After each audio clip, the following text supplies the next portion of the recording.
Hey guys, आप सबको तो पता ही होगा one of the most awaited movie आदि पुरुष रिलीज हो चुकी है एंड आप सब लोग जानते ही होंगे। पहले जब इस मूवी का टीजर रिलीज हुआ था तो इसको काफी ज्यादा हेट मिली थी एंड देन क्रिएटर्स ने कुछ टाइम लिया एंड इस मूवी की रिलीज डेट को पोस्टपोन करके कुछ टाइम बाद रिलीज किया। लेकिन गाइस, इस मूवी को काफी ज्यादा हेट मिल रही है, चाहे इसके वीएफएक्स हो, एक्टिंग हो, कॉस्ट्यूम हो, हर डिपार्टमेंट में इस मूवी को काफी ज्यादा क्रिटिसिज्म मिल रहा है।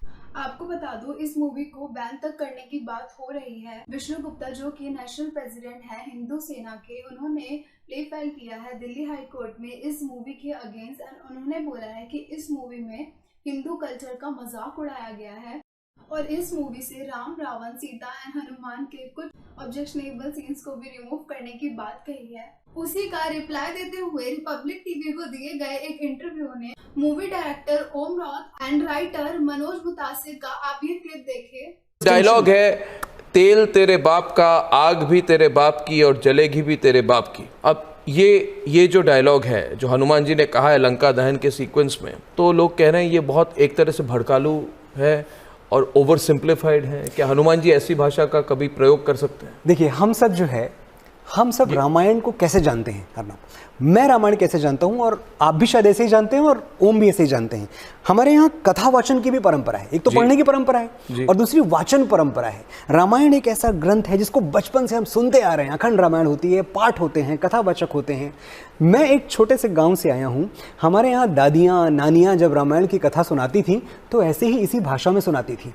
एक और बात मैं आपको बताऊंगा, ये जो डायलॉग जिसका आपने जिक्र किया, ये डायलॉग इस देश के संत, इस देश के बड़े बड़े कथावाचक ऐसे ही बोलते हैं जैसा मैंने लिखा है। I am not the first one to write this dialogue, it is already there. Now the PIL which has been filed against this movie, I've heard. This PIL says that you are showing Lord Ram as an angry man on a killing spree, and this is a creative liberty that you should not have taken. So you give me your version of that. Sir Suryavanshi है, युद्ध भूमि में है, he is in the war field, he's in the middle of a war. He's also a king. He's also this is a story where he's in the Aranya, correct? So he is aggressive, he is in the war space. ये एक rumour है कि भगवान श्री राम को कभी क्रोध नहीं आया था। तुलसीदास लिखते हैं कि राम क्रोध में थे जब उन्होंने समुद्र से रास्ता मांगा और समुद्र ने रास्ता नहीं दिया। तो क्रोध कभी भगवान श्री राम को आया नहीं, ये बात पूरी तरह से गलत है और ये एक ऐसा परसेप्शन है जो हमने अपने मन में बैठा लिया है। थोड़ा सा हम डिटेल में जाएंगे तो हम पाएंगे कि ऐसी सिचुएशंस, ऐसी परिस्थितियां भगवान श्री राम के जीवन में आई थी। थिएटर से निकलते हुए लोगों से भी इस मूवी का रिव्यू लिया गया तो उनके भी आप रिप्लाई सुनिए कि इस मूवी के बारे में उनके क्या ओपिनियन रहे। इसमें हमारे ग्रंथ जुड़े हुए हैं, सारे हमारे ग्रंथों से रिलेटेड होनी चाहिए ये मूवी। आप हमारे मतलब फीलिंग्स से खिलवाड़ किया गया इस मूवी के अंदर, और कुछ नहीं है। मैं अपने बच्चे को मूवी दिखाने लेके आया कि मेरा बच्चा कुछ सीखे हमारे ग्रंथों के बारे में, लेकिन बच्चा तो उसको कुछ और ही सिखाए। अब बच्चा 10 क्वेश्चन कर रहा है हमसे कि रावण ऐसे ही था, कि राम ऐसे ही थे। जरा भी नहीं पसंद आया मूवी, जरा भी नहीं, बोले तो थोड़ा भी नहीं। ओम रावत ने बहुत बड़ी गलती कर दी है, बहुत बड़ी गलती। जी कह रहे हैं अब तेरे बाप की जलेगी, लक्ष्मण जी को कहा जा रहा है ये शेषनाग लंबा हो गया, ये क्या है? और दूसरी बात है भाई, रावण जो है ब्राह्मण इंसान है और वो मांस खिला रहा है अपने हाथ से। मतलब जो लोग सब लोग कह रहे हैं कि बेकार है, हिंदू ग्रंथों का अपमान हुआ, वो हुआ है। नहीं, बेकार था, एकदम अच्छा नहीं था, पूरा पैसा बर्बाद।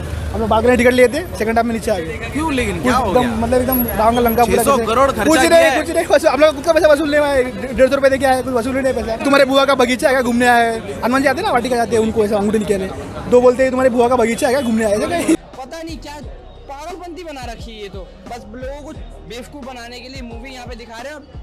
बेहद ठीक है। और लंका सोने की होती है, वहाँ पे दिखा रहे काली लंका दिखा रहे और उसके बाद फैक्ट्री दिखा रहे हैं उसमें मास्क, रावण है, उसमें मास्क पहन रहे हैं, उसके जो वो है ब्लैक स्मिथिंग कर रहा है।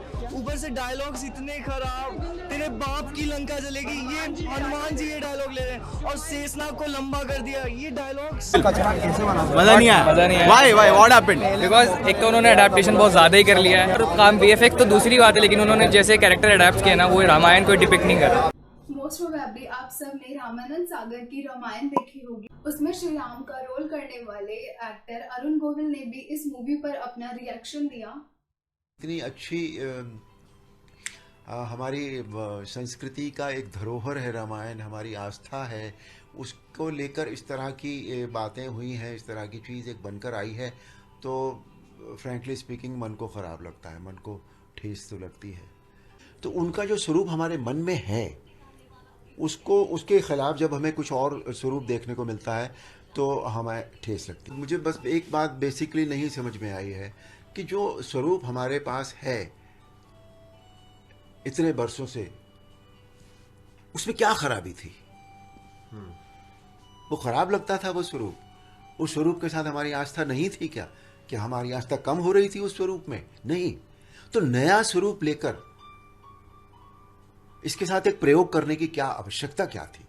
मैं ये बताना चाहूँगा आपको, मैंने फिल्म नहीं देखी है, पर जो पीछे जो ट्रेलर रिलीज हुए थे, जो पहला टीजर भी आया था अयोध्या में, टीजर भी आया था, उसके बाद ये भी टीम की तरफ से कुछ ऐसा कहा गया था कि भाई इसको हम ठीक कर लेंगे, पर शायद बात बन नहीं पाई मेरा ख्याल, क्योंकि कारण चाहे उसके कुछ भी रहे हों, तो ओवरऑल